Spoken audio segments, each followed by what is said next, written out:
Astăzi vă voi arăta un joc cu Violeta, care l-am descoperit. Da, am descoperit acum o săptămână și am vrut să-l prezint, dar am uitat. Am fost tare mult. Și acum am reintrat. Deci nu o să vă arăt decât acest joc cu Violeta, o să vă arăt cu mai multe personaje care îmi plac și le cunosc. Ok, nu-mi place coafura asta, eu nu mai e roșcăție, dar îmi place foarte mult asta. Ok, facem decât. De fapt îmi place coafura asta. Uitați, ne pregătim pentru anul 2013 cu asta. Roșu, nu mai chiar așa. Se mai mult Camila dacă fac așa, deci nu prea mult roșcuție, dar fac așa. Da, piblița. Se derut așa. E prea verde. Da, așa. Mai e așa. Un pic am roșcat, da, mă rog. Și așa. Atunci, chiar roșu.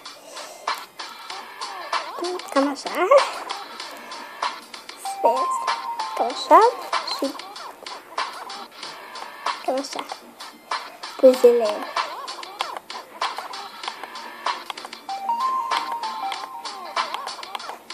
Așa. Genele. Așa. Să spunem că așa. Și da. Machiajul.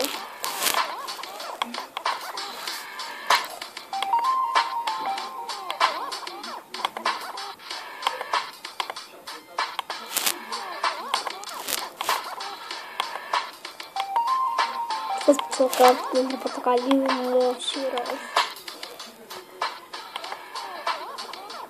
Roz. Nu, portocaliu. Deci.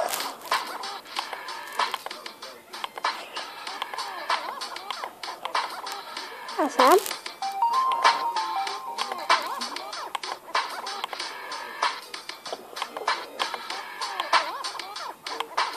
Așa.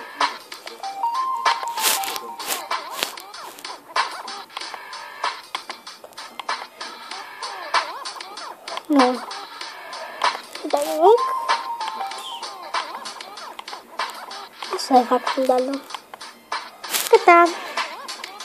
Și acum facem cu Victoria, care este Tori. Tori Vega. Ok.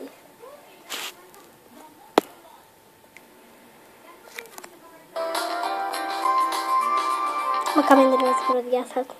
Dar nu știu.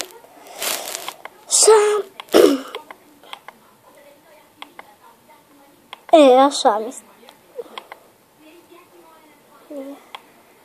Uitați.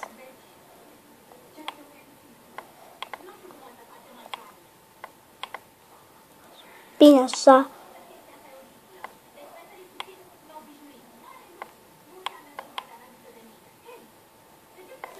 Uitați.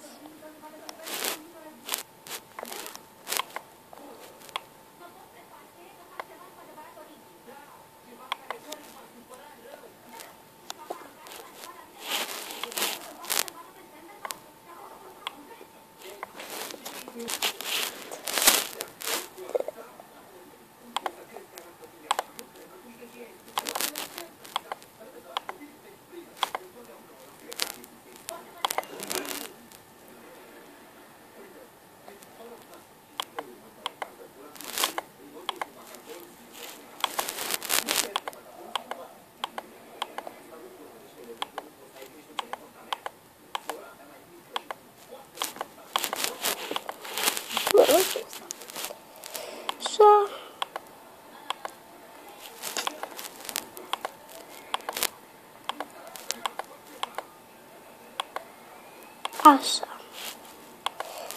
Nu-i dau nimic. Și... Da. Ajută un pic. De la Facebook. Da, asta este contul prietenului meu, subliniez, prietenului meu, nu e vechiul meu cont. Dar am parola.